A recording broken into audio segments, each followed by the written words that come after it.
മടിയൻ മല ചുമക്കും എന്ന് പറയാറുണ്ടല്ലോ. എന്ന് പറഞ്ഞാലും people are not lazy, they simply have goals that do not inspire them. ആൾക്കാർക്ക് ഗോൾസ് ഉണ്ടാകും, പക്ഷെ അത് ഇൻസ്പയർ ചെയ്യാത്തതുകൊണ്ടാണ് അവർക്ക് മടി വരുന്നത്.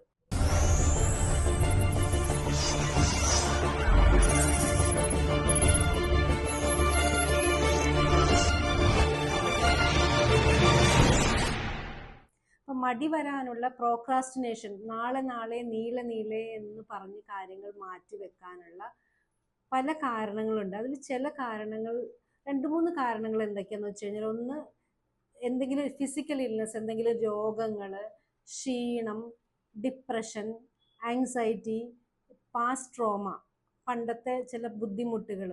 ഈ പാസ്റ്റ് ട്രോമയിൽ നിന്നാണ് ഡിപ്രഷനും ആങ്സൈറ്റി എല്ലാം ഒക്കെ വരുന്നത്. അപ്പം ഈ പാസ്റ്റ് ട്രോമയുടെ അടുത്ത ഡെവലപ്മെന്റ്സിൽ നിന്ന് വരുന്ന കാര്യങ്ങളാണല്ലോ ഡിപ്രഷനും ആങ്സൈറ്റിയും ഒക്കെ. എങ്ങനെ ട്രോമാറ്റിക് സിറ്റുവേഷൻ, ഇപ്പോൾ ഒരു പ്രോക്രാസ്റ്റിനേഷൻ്റെ ഒരു എക്സാമ്പിൾ പറഞ്ഞു കഴിഞ്ഞാൽ, ഇപ്പോൾ ഒരു കുട്ടിയുടെ അടുത്ത് പോയിട്ട് മോൻ ഓടിച്ചെന്ന് ആ വീട്ടിൽ നിന്ന് അവർ ഒരു പേപ്പർ തരാമെന്ന് പറഞ്ഞിട്ടുണ്ട്, മേടിച്ചുകൊണ്ട് പോകാമെന്ന് പറഞ്ഞുകൊണ്ട് പോകും. അങ്ങനെ ഓടി ഉത്സാഹത്തിൽ പോകുന്ന വഴിക്ക് പശു കുത്താൻ ഓടിച്ചിട്ടു. ചിലപ്പോൾ ആ വീട്ടിൽ ചെന്നപ്പം അവർ കളിയാക്കി, വഴക്ക് പറഞ്ഞു. മൊത്തത്തിലുള്ള ആ പോയ ഉത്സാഹം, ട്രോമാറ്റിക് സിറ്റുവേഷൻ ചെറിയൊരു കുഞ്ഞ് അനുഭവിച്ചിട്ടുണ്ടെങ്കിൽ, പിന്നെ അടുത്ത ദിവസം പോയിട്ട് ഓടിച്ചെന്ന് അപ്പുറത്തെ വീട്ടിൽ ഈ കാര്യം കൊടുത്തിട്ട് വാന്ന് പറയുമ്പോൾ ഒരു മടി വരികയും കേൾക്കാത്ത പോലെ പോവുകയും വേറെ ആരെങ്കിലും കൊടുത്തോട്ടെ എന്ന് വിചാരിക്കുകയെല്ലാം ചെയ്യും. കാരണം ഒരു ട്രോമ ട്രിഗർ ചെയ്യാനുള്ള കാര്യങ്ങളുണ്ട്. ഇങ്ങനെ പല കാര്യങ്ങൾ ചെയ്യുമ്പോഴേക്കും മാറ്റി മാറ്റി വെക്കാനുള്ള ടെൻഡൻസി ഇങ്ങനത്തെ ഓരോ ഇൻസിഡൻസിൽ നിന്നാണ് വരുന്നത്. അതായത് ഞാൻ വിജയിക്കില്ലേ, എനിക്ക് എന്തെങ്കിലും കുഴപ്പം വരുമോ, എന്തെങ്കിലും വഴക്ക് കേൾക്കുമോ, പരാജയപ്പെടുമോ എന്നുള്ള ചിന്തയിൽ നിന്നുമാണ് പ്രോക്രാസ്റ്റിനേഷൻ്റെ ഒരു വിത്ത് അല്ലെങ്കിൽ ഒരു സ്റ്റാർട്ടിങ് മിക്കവാറും വന്നിട്ടുണ്ടാകുക. പിന്നെ പ്രോക്രാസ്റ്റിനേഷൻ കണ്ട്, അതായത് മാറ്റി മാറ്റി വെക്കുന്ന കണ്ടിട്ട് ശീലിച്ച ഒരു വീട്ടിൽ ജീവിച്ചാലും അതിനുള്ള ടെൻഡൻസി വരാനുള്ള കാര്യമുണ്ട്. ഇത് കൈകാര്യം ചെയ്യാൻ ചില ടിപ്സ് ഉണ്ട്. ടിപ്പ് നമ്പർ 1 എന്ന് പറയുന്നത് ഫൊർഗീവ് യുവർ സെൽഫ്. നമ്മളോട് തന്നെ ക്ഷമിച്ചു കൊടുക്കുക എന്നുള്ളതാണ്. നമ്മളോട് തന്നെ ക്ഷമിച്ചു കൊടുക്കുക എന്ന് പറഞ്ഞു കഴിഞ്ഞാൽ, പാസ്റ്റിൽ ഞാൻ മുമ്പ് മടിയനായിരുന്നു, അല്ലെങ്കിൽ പലതും നീട്ടി വെച്ചിട്ടുള്ള ആളായിരുന്നു, സാരമില്ല പോട്ടെ, അതൊക്കെ പോട്ടെ, അതെല്ലാം കഴിഞ്ഞ് പോയതൊക്കെ പോയി, അതെല്ലാം കഴിഞ്ഞ് ഇനി ഞാനൊരു സിസ്റ്റമാറ്റിക് ആയിട്ടൊരു കാര്യത്തിലേക്ക് പോവുകയാണ് എന്ന് തീരുമാനിക്കുക. അതിന് ഒരു സിസ്റ്റമാറ്റിക് ലൈഫ് ഫോളോ ചെയ്യുക എന്നുള്ളതാണ്. ഒരു ടൈം ബൗണ്ട് ആയിട്ട് ഒരു ടൈം ടേബിൾ ഫോളോ ചെയ്യുക, നല്ലൊരു ലൈഫ് സ്റ്റൈൽ ഫോളോ ചെയ്യുക, അത് ഇമ്പോർട്ടൻ്റ് ആയിട്ടുള്ള കാര്യമാണ്. പിന്നെ ഇതെല്ലാം കഴിഞ്ഞുകൊണ്ട് പല ഡിഫിക്കൽട്ടീസും ഉണ്ടായിരിക്കും, പല ബുദ്ധിമുട്ടുകളും ചാലഞ്ചസും ഉണ്ടായിരിക്കും ഓരോരുത്തരുടെ സിറ്റുവേഷനിലും. അപ്പോൾ തിരയടങ്ങിയിട്ട് കപ്പൽ ഓടിക്കാൻ പറ്റില്ല എന്നുള്ള ഒരു യൂണിവേഴ്സൽ ട്രൂത്ത് മനസ്സിലാക്കിയിട്ട് വേണം നമ്മൾ പ്ലാനൊക്കെ തയ്യാറാക്കാൻ. കൃത്യമായി അട്രാക്റ്റീവ് ആയിട്ടുള്ളൊരു ഗോൾ സെറ്റ് ചെയ്യുക എന്നുള്ളതാണ്. ആ ഗോളിനെ പല വലിയ ഗോളായിട്ട് തോന്നുകയാണെങ്കിൽ ചെറിയ ചെറിയ പോർഷൻസ് ആയിട്ട് ബ്രേക്ക് ചെയ്തുകൊണ്ട് ചെറിയ ചെറിയ കാര്യങ്ങൾ ചെയ്തു തുടങ്ങുക. അതായത് ആദ്യം പ്ലാൻ ചെയ്ത് ചെറിയ ചെറിയ കാര്യങ്ങളാണ് ഇങ്ങനെ. അതായത് ഇപ്പം ഒരു വലിയൊരു റൂം ക്ലീൻ ചെയ്യാനുണ്ട്, അപ്പോൾ ഒന്നിച്ച് ആലോചിക്കുമ്പോൾ ബുദ്ധിമുട്ട്. അപ്പോൾ ആദ്യം ആലോചിക്കുക, ഞാൻ 2-3 കസേര ഞാൻ ആദ്യം ഒന്ന് തുടയ്ക്കുക, അല്ലെങ്കിൽ അതൊന്ന് റിപ്പയർ ചെയ്യുക, അല്ലെങ്കിൽ അതൊന്ന് മാറ്റിക്കൊണ്ടുവന്ന് പെയിൻറ്റ് ചെയ്യുക. അപ്പം നമ്മൾ പോലും അറിയാതെ ആ ഒരു പ്രോസസ്സിലേക്ക്, ഒരു പ്രോജക്റ്റിലേക്ക് നമ്മളങ്ങോട്ട് വന്നോളും എന്നുള്ളൊരു കാര്യം അതിനകത്തുണ്ട്. പിന്നെ ചെയ്യാനുള്ള കാര്യം എന്ന് പറഞ്ഞു കഴിഞ്ഞാൽ, ഓരോ കാര്യങ്ങളും അടുത്തതായിട്ട് ഓരോ കാര്യങ്ങളും നമ്മൾ ചെറിയ ചെറിയ ഗോൾസ് വന്നു കഴിയുമ്പം, നടന്നു കഴിയുമ്പം അതിന് അച്ചീവ്മെന്റ്, യെസ് ഞാൻ ഐ ഹവ് ഡൺ ഇറ്റ്, ഒരു അപ്രീസിയേഷൻ കൊടുക്കുക. ചെറിയ സ്മോൾ സെലിബ്രേഷനൊക്കെ നിങ്ങൾക്ക് ചെയ്യാവുന്ന കാര്യമാണ്. അതും ഇതിൻ്റെ കൂട്ടത്തിൽ ചെയ്യേണ്ട ഒരു കാര്യം തന്നെയാണ്. സംടൈംസ് ചില സമയത്ത് ഡ്രൈ സോണിൽ കൂടെ വർക്ക് ചെയ്യാൻ പഠിച്ചിരിക്കണം. ഡ്രൈ സോൺ എന്ന് ഇവിടെ ഞാൻ ഉദ്ദേശിക്കുന്നത്, ചിലപ്പം ഒരു മോട്ടിവേഷൻ ഉണ്ടാവില്ല, ഒരു എനർജി ഉണ്ടാവില്ല, ചുറ്റൊന്നും കിട്ടുന്ന ഡിസ്കറേജ്മെന്റ്സ് ഒക്കെ ആയിരിക്കും, കളിയാക്കലുകളായിരിക്കും, എന്തിനാ ഇതൊക്കെ ചെയ്തിട്ട് വല്ല കാര്യമുണ്ടോ, ഇങ്ങനെയുള്ള കാര്യങ്ങളൊക്കെ ആയിരിക്കും. പക്ഷെ അങ്ങനത്തെ സമയത്തും ഇല്ല, ഞാനൊരു കാര്യം പ്ലാൻ ചെയ്തു, ഞാൻ അതിൽ തന്നെ ഞാൻ ഉദ്ദേശിച്ച കാര്യം അറ്റ് എനി കോസ്റ്റ് എന്ത് തന്നെ ആയാലും വേണ്ടില്ല, ഞാനത് ചെയ്ത് മുന്നോട്ട് തന്നെ പോകും എന്ന് തീരുമാനിക്കുക. അത് അങ്ങനെ ഡ്രൈ സോണിൽ, അതായത് മോട്ടിവേഷൻ ഇല്ലാത്തപ്പോൾ, ഇൻസ്പിറേഷൻ ഇല്ലാത്തപ്പോൾ ഇച്ചിരി ക്ഷീണത്തിലും ബുദ്ധിമുട്ടിലും വർക്ക് ചെയ്യാൻ സന്നദ്ധത വേണം. എന്നാലാണ് ആ പ്രോക്രാസ്റ്റിനേഷൻ, ആ മാറ്റി വെക്കാനുള്ള ടെൻഡൻസിന്ന് നമുക്ക് കം ഔട്ട് ചെയ്യാൻ പറ്റുകയുള്ളൂ. പിന്നെയുള്ളത് develop A growth mind set എന്നുള്ളതാണ്. ഒരു ഗ്രോത്ത് മൈൻഡ് സെറ്റ് എന്ന് പറയുമ്പം അയ്യോ ഇതെങ്ങനെ ചെയ്യാൻ പറ്റും, അതൊക്കെ നടക്കുമോ, ഇത് ഒരു പ്രോജക്റ്റ് ഇട്ട് എന്നിട്ട് പകുതി വഴിക്ക് അത് പോയി, അപ്പോൾ ബാക്കിയുള്ളവർ ഇതുപോലെ പറയും. ഇങ്ങനെയുള്ള സംസാരത്തിന് പകരം ഇല്ല, we are going to make it. അവർ ഒരു പ്രോജക്റ്റ് എടുത്ത് അവരത് കംപ്ലീറ്റ് ചെയ്തു. അവരുടെ 2-3 പ്രോജക്ട്സ് നടന്നില്ല, ഇതിപ്പോൾ ഇനി അവരെ രക്ഷപ്പെട്ടു. ഇതുപോലെ നമ്മൾ ഇത്രയും ചെയ്തിട്ടുണ്ട്, ഇത്രയും ഇനി ഒരു 2 വീക്സും കൂടി കഴിഞ്ഞ് കഴിഞ്ഞാൽ നമ്മുടെ ആ പ്രോജക്റ്റ് കഴിയുകയാണ്, നമുക്കത് സബ്മിറ്റ് ചെയ്ത് കഴിഞ്ഞാൽ നല്ല പ്രതീക്ഷയാണ്. നമ്മുടെ മറ്റേ ഒരു പരിചയമുള്ള ഒരാൾ പറഞ്ഞു, അയാളത് എന്തായാലും അതിനുള്ള കാര്യങ്ങൾ ചെയ്തു തരാം, നമുക്ക് നടക്കും, എന്തായാലും നമ്മൾ അത് കഴിഞ്ഞിട്ട് വേണം നമുക്കൊരു നല്ലൊരു ട്രിപ്പിന് പോകാൻ, അല്ലെങ്കിൽ നല്ലൊരു കാറ് മേടിക്കാനുള്ള കാര്യങ്ങൾ നമുക്ക് സെറ്റാക്കണം. ഇങ്ങനെ ഒരു ഗ്രോത്ത് മൈൻഡ് സെറ്റ് ഡെവലപ്പ് ചെയ്യുക എന്നുള്ളതാണ്. ഇങ്ങനെ ഈ രീതിയിൽ ഒരു മെൻറ്റാലിറ്റിയോടുകൂടി ഒരു 21 ഡേയ്സ് 41 ഡേയ്സ് പോയി കഴിഞ്ഞാൽ പ്രോക്രാസ്റ്റിനേഷൻ നിങ്ങളെ വിട്ടുപോയിട്ട് അല്ലാതെയുള്ള ടാർഗറ്റ് ഓറിയന്റഡ് ആയിട്ടുള്ള ഒരു ലൈഫ് സ്റ്റൈലിലേക്ക് നിങ്ങൾ അറിയാതെ പോകുന്നുള്ളതാണ്. ഓൺലി തിങ് ഈസ് ദാറ്റ് മടി വരുമ്പം അല്ലെങ്കിൽ ബാക്കൗട്ട് എഴുതാൻ തോന്നുമ്പം അല്ല ഇതൊന്നും വേണ്ട എന്ന് ആ ഒരു കാര്യത്തിനെ ഒന്ന് കൺട്രോൾ ചെയ്ത്, ഇല്ല ഈ മടിയെല്ലാം കൊണ്ട് ശരിയാവില്ല, പറ്റില്ല, ചെയ്തേ അങ്ങനെ ഒരു ഉള്ളിൽ നിന്നൊരു എനർജി കൊടുത്തുകൊണ്ട് ആ സമയത്തിനൊന്ന് കൈകാര്യം ചെയ്തു കഴിഞ്ഞാൽ പ്രോക്രാസ്റ്റിനേഷനുള്ള ടെൻഡൻസിയിൽ നമ്മൾ രക്ഷപ്പെടുക തന്നെ ചെയ്യും. ഇങ്ങനെ പറയുമ്പം ഞാനൊരു കഥ ഓർമ്മ വരികയാണ് എനിക്ക്.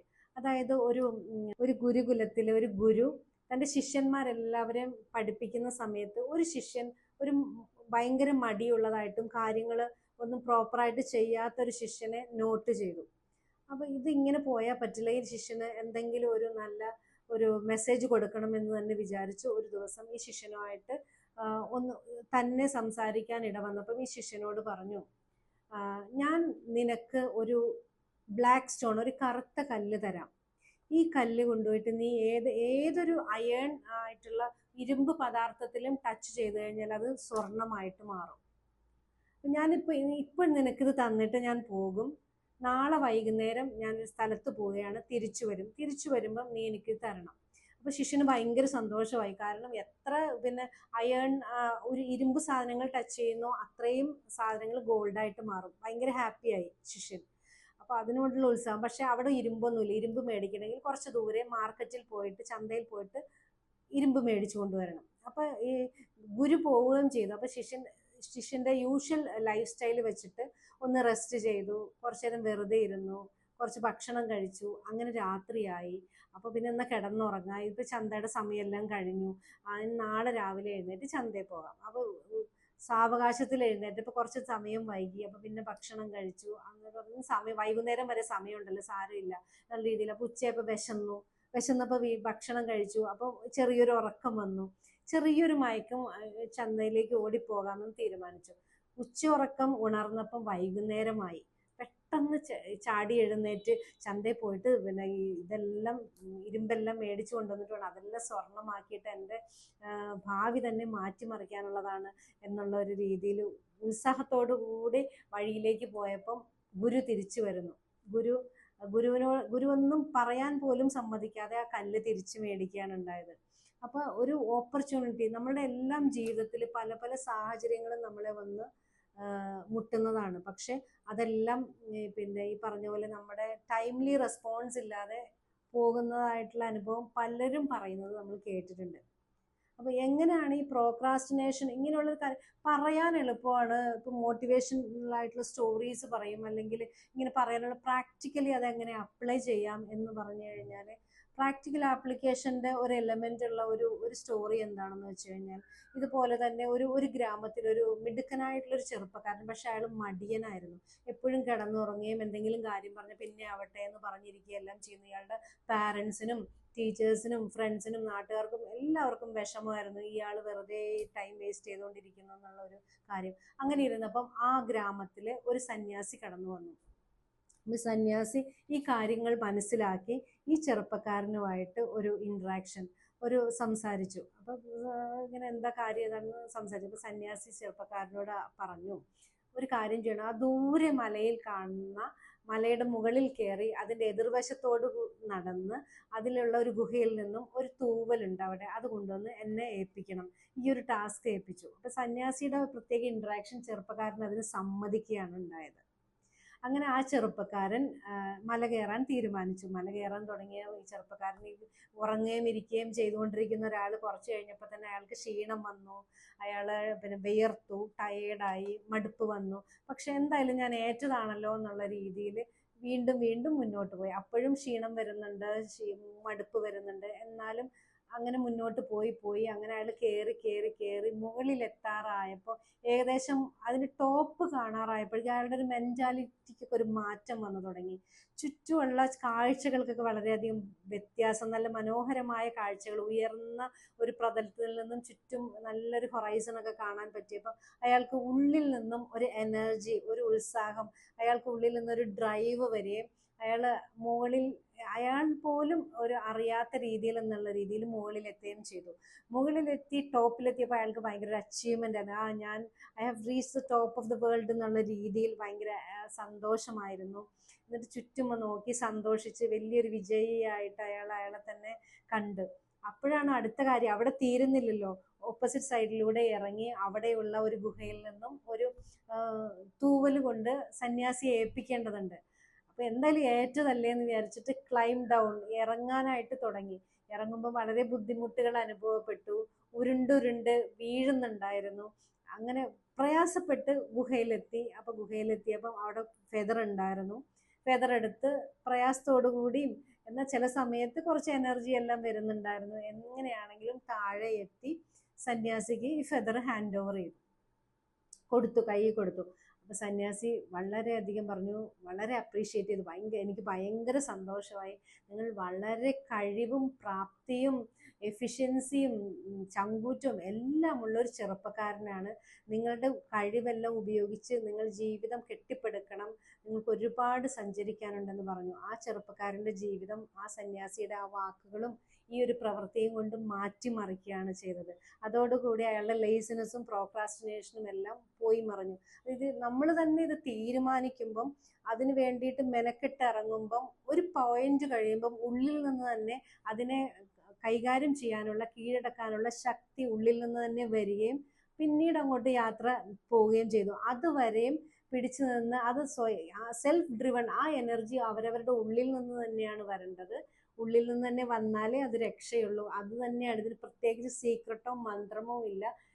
ഈ ഉള്ളിൽ നിന്ന് വരാനുള്ള തരത്തിലുള്ള ഒരു ഗോൾ സെറ്റ് ചെയ്യുകയും അങ്ങനെയുള്ള സാഹചര്യങ്ങൾ ഉണ്ടാക്കുകയും ചെയ്യുക. നമുക്കെല്ലാവർക്കും അങ്ങനെ ചെയ്യാനായിട്ട് സാധിക്കട്ടെ. സന്തോഷമായി ജീവിക്കുക എന്നുള്ളത് നമ്മുടെ എല്ലാവരുടെ അവകാശമാണ്. Because happiness is our birth right. Mind beauty ഇനി മറ്റൊരു വിഷയമായി അടുത്ത എപ്പിസോഡിൽ. എല്ലാവരും സപ്പോർട്ട് ചെയ്യണേ.